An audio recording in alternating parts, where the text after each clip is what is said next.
Boa noite. Olá, boa noite. O governo diz que intervenção no Rio não tem fins eleitorais. São Paulo e Espírito Santo anunciam medidas de segurança na divisa com o Rio. Escrevente de cartório afirma que fez minuta de contrato de venda do sítio de Atibaia para Lula e Marisa Letícia. Em depoimento, João Nicola Rizzi disse que o papel não foi registrado e tinha um valor de R$ 800 mil. Wesley Batista, da JBS Friboi, deixa a carceragem da Polícia Federal. Por falta de tornozeleira, ele terá de comparecer à Justiça toda semana. Acusado de receber propina, José Dirceu do PT se torna réu pela terceira vez na Lava Jato. Polícia Federal desarticula a célula da facção criminosa PCC e líder da quadrilha, Marcola, é condenado a 30 anos de prisão. Você acompanha essas e outras notícias após o intervalo. Até já. A Polícia Federal deflagrou hoje a Operação Frater para desarticular uma célula da facção criminosa PCC no estado de São Paulo. 2 irmãos, que estão entre os 10 presos até agora, eram os principais alvos. Em latim, frater significa irmão. Na operação de hoje, a Polícia Federal cumpriu 31 mandados judiciais, aqui em São Paulo e nas cidades de Mogi das Cruzes, Jarinu, Santo André e também em Praia Grande. 10 pessoas foram presas e trazidas aqui para a sede da Polícia Federal na capital paulista. Segundo a PF, a quadrilha é ligada à facção criminosa PCC e distribuía drogas em toda a região. Entre os presos estão 2 irmãos que faziam o comércio das drogas, além de comerciantes que serviam de laranja, e até uma igreja era usada para lavar o dinheiro do tráfico. Uma pessoa se auto-intitulava pastor e através de dízimos fazia essa contabilidade e esse dinheiro passar como se fosse ilícito, né? Então, assim, é um espectro bem variado de pessoas desempenhando atividades que aparentemente são comuns, né, são lícitas. A investigação que levou a Polícia Federal a fazer as prisões de hoje começou em 2016, quando 2 homens foram presos em flagrante, em uma Kombi carregada de tabletes de drogas que estavam num fundo falso. Na época, os policiais apreenderam 882 quilos de cocaína e 11 fuzis, além de pistolas e munição. Os investigados serão indiciados pela prática de crimes de tráfico de drogas e associação ao tráfico. Segundo a Polícia Federal, a ação foi um importante golpe na estrutura do PCC, desarticulando uma relevante célula da facção. E o principal chefe do primeiro comando da capital foi condenado hoje a 30 anos de prisão. Marco Camacho, mais conhecido como Marcola, já cumpre pena em regime fechado. Outros 4 líderes do PCC também foram condenados na mesma sentença por organização criminosa armada e corrupção ativa no âmbito da Operação Etos. Marcola está preso na penitenciária Maurício Henrique Guimarães Pereira, em Presidente Venceslau, no interior de São Paulo, onde deve aguardar o trâmite de recursos do processo. Outros integrantes do PCC, conhecidos como Clebinho, Cego, Neblina e Japonês, também foram condenados no âmbito da Operação Etos, que revelou, em 2016, a montagem de um núcleo jurídico para atuar em favor da facção criminosa. De acordo com a sentença, a nova condenação se dá pela associação de Luiz Carlos dos Santos, ex-vice-presidente do Conselho Estadual de Defesa dos Direitos da Pessoa Humana, que está preso para atuar implantando denúncias de violação do sistema penitenciário paulista. Marcola passou o último ano em regime disciplinar diferenciado, em razão das acusações decorrentes de investigações da Operação Etos. A ação também já levou à prisão mais de 30 advogados. O Tribunal Regional Eleitoral do Rio de Janeiro manteve inelegíveis por 8 anos o ex-prefeito da capital fluminense, Eduardo Paes, e o deputado federal Pedro Paulo Carvalho, ambos do MDB. Eduardo Paes e Pedro Paulo foram condenados por abuso de poder econômico e conduta vedada a agente público por uso do Plano Diretor Estratégico do Rio, contratado e custeado pelo município como plataforma de governo na campanha eleitoral de 2016, onde Pedro Paulo era candidato à sucessão de Eduardo Paes. Além dos 8 anos de inelegibilidade, os dois foram condenados a pagar uma multa de R$ 106 mil ao Estado. A decisão de hoje é do Tribunal Regional Eleitoral do Rio e ainda cabe recurso dos dois no Tribunal Superior Eleitoral em Brasília. O ex-presidente do Tribunal de Contas do Estado do Rio de Janeiro, Jonas Lopes de Carvalho, declarou ao juiz federal Marcelo Bretas que os conselheiros do órgão recebiam propina fechada em reunião na casa do presidente afastado da Assembleia Legislativa do Rio, Jorge Pisciani.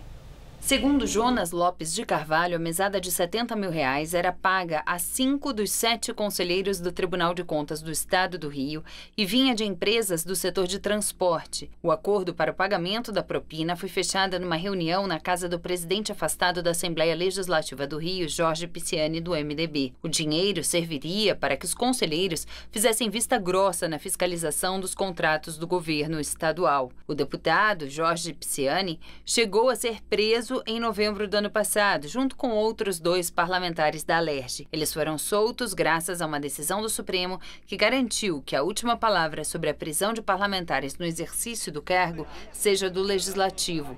Mas no dia seguinte à liberação, o Tribunal Regional Federal da 2ª Região determinou novamente a prisão. Governo diz que intervenção no Rio não tem caráter eleitoral. Hoje, homens do Exército participaram de uma varredura no presídio Milton Dias Moreira, em Japeri, palco de uma rebelião no último domingo. Segundo nota divulgada pela SEAP, os militares não tiveram contato direto com os presos, mas deram apoio logístico com o uso de cães farejadores e detectores de metais. A ação de hoje foi realizada no contexto do Decreto Presidencial de Garantia da Lei e da Ordem para ações em apoio ao Plano Nacional de Segurança Pública, assinado em julho de 2017. O porta-voz do presidente Michel Temer, Alexandre Parola, convocou a imprensa hoje para dizer que a intervenção federal não tem caráter eleitoral e que assessores ou colaboradores do governo não falam em nome do presidente. Parola não citou nomes, mas em entrevista publicada no jornal O Globo desta quarta-feira, o marqueteiro do governo, Elcinho Mouco, teria dito que Temer já é candidato e que o presidente jogou todas as fichas na intervenção. O presidente da República não se influenciou por nenhum outro fator a não ser atender a uma demanda da sociedade. É essa a única lógica que motivou a intervenção federal na área da segurança pública no estado do Rio de Janeiro. Enquanto isso, a escalada de violência continua no Rio. Nesta madrugada, mais um policial militar foi assassinado. O subcomandante da UPP da Vila Kennedy, o tenente Guilherme Lopes da Cruz, foi morto ao reagir a um assalto em uma lanchonete na estrada do Cabinal, na zona oeste do Rio. Em Duque de Caxias, na Baixada Fluminense, um homem foi morto e 2 crianças foram baleadas após uma troca de tiros entre policiais e traficantes. Em protesto, moradores da região atearam fogo num ônibus. E devido à intervenção no Rio, o Espírito Santo anunciou medidas. A Secretaria de Segurança informou que as polícias vão monitorar 198 quilômetros de fronteiras do estado capixaba com o Rio de Janeiro e Minas Gerais. Já em São Paulo, o secretário de Segurança Pública, Mágino Alves, disse que o plano é intensificar os trabalhos de inteligência na divisa com o Rio e que, por enquanto, não vai aumentar o efetivo. E adiantou que podem ser realizadas operações isoladas. E sobre o uso de mandados coletivos de busca e apreensão nas favelas do Rio, o ministro da Defesa disse que se criou uma falsa polêmica em torno do assunto e que o governo não recuou da medida. Esses mandados foram feitos às dezenas, talvez às centenas, no próprio Rio de Janeiro. Então, ao mesmo tempo, a jurisprudência não está consolidada. Então, tem juiz que dá, tem juiz que não dá. A última palavra é sempre da justiça. Agora, o delegado, seja ele quem for, ele pode usar desse recurso ou outro recurso. E agora à noite o Senado criou uma comissão externa para acompanhar a intervenção no Rio. O colegiado será formado por 3 senadores titulares e outros 3 suplentes. E agora vamos ao comentário de política com Bob Fernandes. O general Etchegóin chefia o Gabinete de Segurança Institucional da Presidência e o Sistema de Inteligência no Brasil. Etchegóin é o arquiteto na intervenção militar do Rio. Em agosto, no Instituto Rio Branco, exibiu para futuros diplomatas o que pensa. Disse que vivemos crise sistêmica. Anunciou o que 7 meses depois é, no Rio, um ensaio geral. Aspas. Estamos vivendo tempos extraordinários. Precisamos de soluções extraordinárias. Nós não vamos tratar com aspirina nem com Tilenol. Vamos tratar com antibiótico com todos os efeitos colaterais. Etchegóin atacou o que chama de politicamente correto, criticou cotas e quilombos. Citou o Rio que avisa o maconheiro com apito quando vem a polícia. A inteligência não informa seu general-chefe, 6 estados norte-americanos, outros já a caminho, plantam, vendem, tributam, faturam 7 bilhões de dólares ano com maconha. Os Estados Unidos estão mudando em casa a política antidrogas que enfiaram o mundo afora, que levaram a matanças como no México, na Colômbia até há pouco e no Brasil. Para Etchegóin, qual é a questão central nisso tudo? Diz ele, é o modelo de sociedade com gente amorfa que não reage e está nos destruindo. E qual a causa? O abandono do projeto nacional, obra, segundo o general, de governos populares com vocação mais assistencialista, claro. Opina Etchegóin, quando não existia o custo de discutir com o IBAMA, com o Ministério Público, se pôde fazer o Cristo Redentor, o Bondinho, a Rio-Niterói, Itaipu. Tomás Chiaverini, no site da Intercept, publicou relato dessa palestra, iniciada com Etchegóin brincando sobre si mesmo.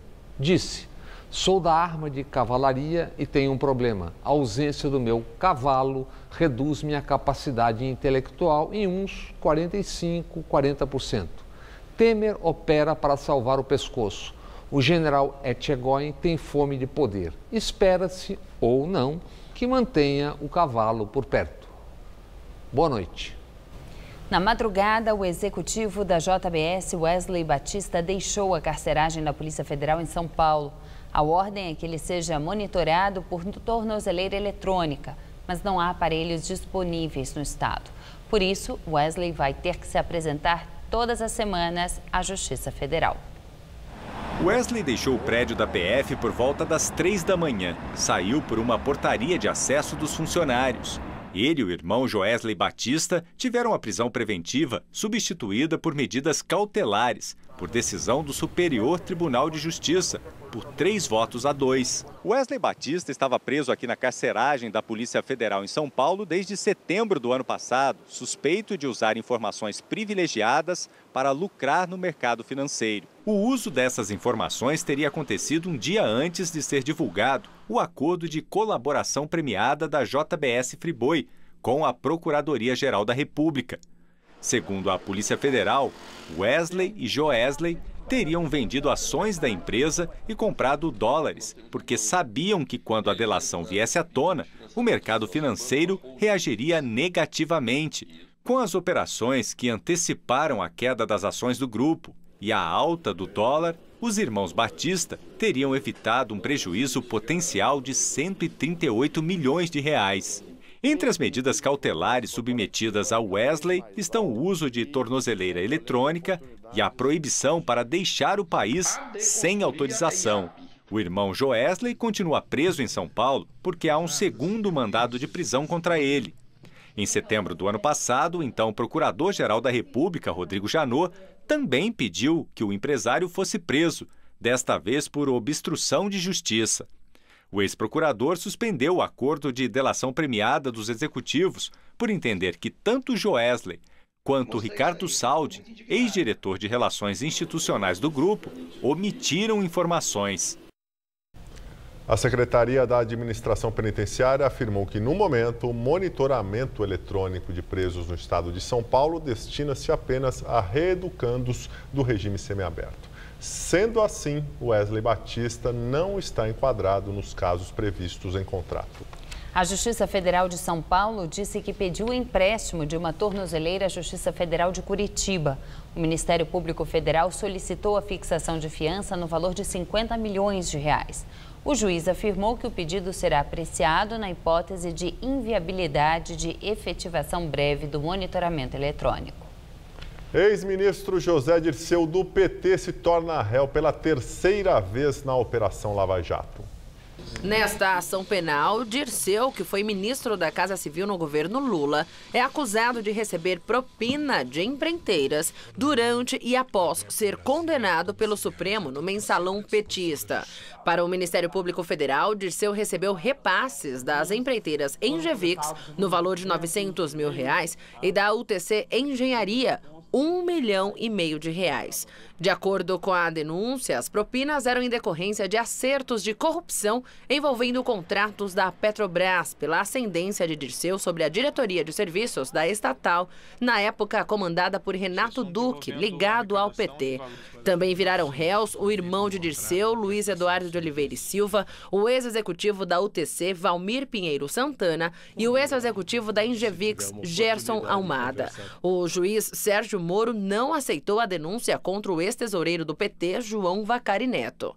E como todos já foram condenados no esquema de corrupção da Petrobras, o juiz Sérgio Moro suspendeu a tramitação deste processo por 1 ano para resolver antes os casos em que ainda há réus sem nenhuma condenação. Com isso, as audiências relacionadas a esta ação penal devem ser realizadas somente no ano que vem.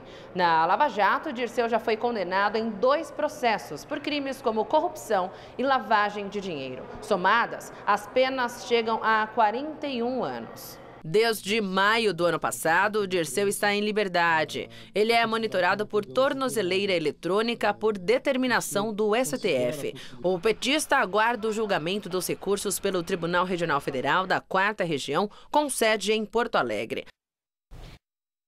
Testemunhas são ouvidas no caso do sítio de Atibaia. O escrevente de cartório João Nicola Rizzi afirmou ao juiz Sérgio Moro que foi o responsável por fazer uma minuta de venda da propriedade para o ex-presidente Lula e a mulher dele, Marisa Letícia. O papel, que não estava assinado, tinha o valor de R$800 mil e foi apreendido em março do ano passado na Operação Aleteia, desdobramento da Lava Jato, em que o petista foi alvo de busca e condução coercitiva. João Nicola Rizzi confirmou que o documento encontrado no apartamento em que Lula vive, em São Bernardo do Campo, foi elaborado a pedido do advogado Roberto Teixeira, compadre do ex-presidente. Mas, segundo Rizzi, o negócio não foi concluído. Eu fui chamado pelo Dr. Roberto Teixeira para fazer as escrituras. E o que foram feitos? Ok. O senhor usualmente prestava serviço ao senhor Roberto Teixeira? Sim. E onde eram lavrados os atos cartorários no interesse dele? No escritório dele mesmo. O executivo Fernando Chaim, herdeiro do Grupo Chaim, também foi ouvido hoje. Ele disse que José Carlos Bunlai, amigo do ex-presidente, teria dito a ele que Lula abençoou a contratação do grupo pela Petrobras para operar o navio-sonda Vitória 10.000. O senhor pode dizer textualmente qual foi a frase dita ao senhor? Avisa o pessoal lá que o presidente está abençoando o negócio. A frase textual foi essa? Eu não vou saber exatamente as palavras, porque faz bastante tempo, mas foi foi basicamente isso que ele disse. Segundo o Ministério Público, o negócio teria sido firmado para que fosse quitada uma dívida que o PT mantinha com um banco Chaim, por meio de um empréstimo feito por Bunlai. Testemunhas ligadas ao Grupo Bertin também falaram hoje. Elas confirmaram ter feito pagamentos e negociações de preços relativos a reformas do sítio de Atibaia. A engenheira civil Ana Carolina de Souza da Conterne, que tem acionistas em comum com o Grupo Bertin, relatou ter tratado sobre preços para a reforma da estrutura metálica do sítio, mas disse que não chegou a ir até a propriedade. Foi solicitado que a senhora fizesse o quê, então? O que foi explicado em relação a essa reforma? Foi falado que era num sítio? O que foi falado para a senhora? Me encaminharam uma proposta de prestação de serviço e pediram para eu negociar valores. Seria de um sítio. Como é um item ou um tipo de serviço que não é da minha rotina, pediram para eu pegar a aprovação do acionista, que foi quem autorizou eu negociar. Então era uma proposta de reforma num sítio? Exato. E a senhora saberia identificar esse sítio? Não. Reinaldo Bertin, acionista do Grupo Bertin e também sócio de Bunlai na usina de álcool São Fernando, confirmou que o amigo de Lula pediu para que ele pagasse por uma obra no sítio. O Zé Carlos Bunlai pediu que ele ia usar o engenheiro da São Fernando lá para pedir para ele contratar essa obra. O Bunlai pediu que acertasse o consultor lá, que ele ia acreditar para nós na conta que nós tínhamos na usina. A defesa de Lula afirma que a suposta afirmação de José Carlos Bunlai relativa à bênção ao negócio, Chaim sequer soube reproduzir o que efetivamente lhe teria sido dito pelo empresário e reconheceu que não pediu qualquer esclarecimento adicional. O presidente da Câmara dos Deputados, Rodrigo Maia, do DEM, diz que Michel Temer sugeriu criar um imposto para financiar a segurança pública. Maia respondeu ao presidente que não poderia acatar a sugestão porque o decreto de intervenção federal na área de segurança pública do Rio inviabiliza a tramitação de propostas de emenda à Constituição. Maia afirmou ser contra o aumento de impostos. Ele disse que, se o governo quiser, terá de fazer por decisão própria, sem passar pelo Legislativo. E agora o comentário de economia com Vinícius Torres Freire. Está um sururu na Praça dos Três Poderes. Por causa de ambições eleitorais, o presidente da Câmara, Rodrigo Maia, bate em Michel Temer e no ministro da Fazenda, Henrique Meirelles. Todos candidatos a presidente da República. Hoje teve novo lance da briguinha. Maia dedou Temer. Disse que, em segredo, o presidente disse que gostaria de aumentar impostos para financiar a segurança pública. Isto é, Maia quis queimar o filme de Temer com essa história de mais imposto. O que está vendo? Temer roubou o brinquedo mais bonito da campanha eleitoral de Rodrigo Maia. Se fosse candidato a presidente, Maia pretendia mostrar que aprovou leis para melhorar a segurança pública. Com a intervenção no Rio, Temer levou a bolinha de Maia, que não gostou nada dessa história. Isso tem algo a ver com a economia? A reforma da Previdência era o principal ponto do programa econômico de Temer. Foi para o vinagre. Para colocar algo no lugar, Temer disse que tinha um plano B. Na verdade, esse plano é um monte de projeto velho, de lei velho, embora importante, que está mofando no Congresso. Maia disse que não leu nem vai ler o plano B de Temer para a economia. Diz que ele e o Congresso foram desrespeitados pelo presidente, que estaria querendo dizer o que os deputados e senadores devem fazer. Logo, vai ficar mais difícil aprovar esses projetos. Temer, Meirelles e Maia não passam de 1% nas pesquisas eleitorais para presidente. Nem sabem se vão conseguir ser candidatos. Mas a fogueira das vaidades políticas ameaça enrolar a votação de projetos econômicos importantes, sim. Boa noite. São Paulo e Amazonas serão os primeiros estados a receberem venezuelanos que estão em Roraima. O ministro da Casa Civil, Eliseu Padilha, afirmou hoje que o processo de transferência começará nos próximos 15 dias. Desde 2015, Roraima recebe os venezuelanos que deixam o país para fugir da crise política, econômica e social. Só em 2017, mais de 17 mil pedidos de refúgio foram registrados pela Polícia Federal. A assessoria de imprensa do governo paulista afirmou que o estado está preparado para recepcionar as vítimas da crise da Venezuela, garantindo o acesso aos serviços públicos. Alunos sobreviventes do tiroteio que matou 17 pessoas numa escola de Parkland fizeram hoje uma manifestação pelo endurecimento das leis de controle de armas na Flórida, nos Estados Unidos. Com cartazes de nunca mais, centenas de alunos e parentes foram à capital do estado cobrar uma ação rápida dos políticos. A Flórida registra por ano 12 mortes por arma de fogo a cada 100 mil habitantes. É o estado americano com a legislação mais liberal em relação ao porte de armas. Não há nenhuma limitação, licença ou registro para quem quiser vender ou comprar uma arma. Ontem, a Assembleia Legislativa do estado, com maioria republicana, rejeitou um projeto que proibia a venda de rifles de assalto, como o AR-15 usado nos assassinatos da última semana. O presidente Donald Trump, defensor do direito às armas, não apoia qualquer mudança da legislação. E agora à noite, Donald Trump afirmou que a melhor alternativa para combater os tiroteios em escolas é armar os professores. A declaração de Trump foi dada durante um encontro com sobreviventes de massacres em escolas do país. Apesar de saber que muita gente pode se posicionar contra a decisão, Trump afirmou que seu governo vai lutar por essa e outras medidas para deixar as escolas americanas mais seguras. Além de aumentar as barreiras para impedir o acesso a armas de indivíduos com antecedentes criminais, Trump vai dar forte ênfase na questão da saúde mental. Segundo o novo balanço sobre a febre amarela divulgado pelo Ministério da Saúde, a doença provocou a morte de 164 pessoas no país de julho do ano passado até agora. Foram confirmados 545 casos. Aqui em São Paulo, a Secretaria Municipal da Saúde incluiu o distrito de Aricanduva, na Zona Leste, na segunda fase da campanha de vacinação, depois que macacos foram encontrados mortos com febre amarela no Parque do Carmo. O local vai ficar fechado preventivamente a partir de amanhã. A Prefeitura recomenda que a população não frequente também o Parque Linear Rio Verde. Agora são 33 parques fechados na cidade. O dia foi de chuvas fortes em parte do país, principalmente na região norte e nos estados do Rio de Janeiro e Mato Grosso do Sul. Aqui na capital paulista, a quarta-feira foi bastante quente e já choveu em alguns pontos da cidade. Vamos ver com Mariana Armentano como fica o tempo amanhã.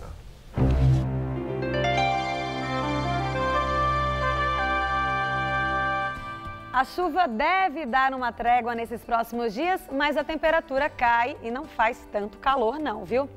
Nessa quinta-feira teremos mínima de 19, máxima tarde de 28 graus, com uma chuvinha bem pontual à noite. Aí na sexta-feira já nem chove mais e a temperatura não passa dos 25 graus, com o sol entre muitas nuvens. E no sábado quase nada muda. 25 graus, muita nebulosidade, mas sem chuvas por aqui. Nós ficamos por aqui. A edição de hoje pode ser vista no site do Jornal da Gazeta. Muito obrigado pela sua companhia. Tenha uma excelente noite. A gente se vê amanhã. Até amanhã, Ju. Até amanhã, Gabriel. Uma ótima noite para você. Fique agora com Rony Von no Todo Seu.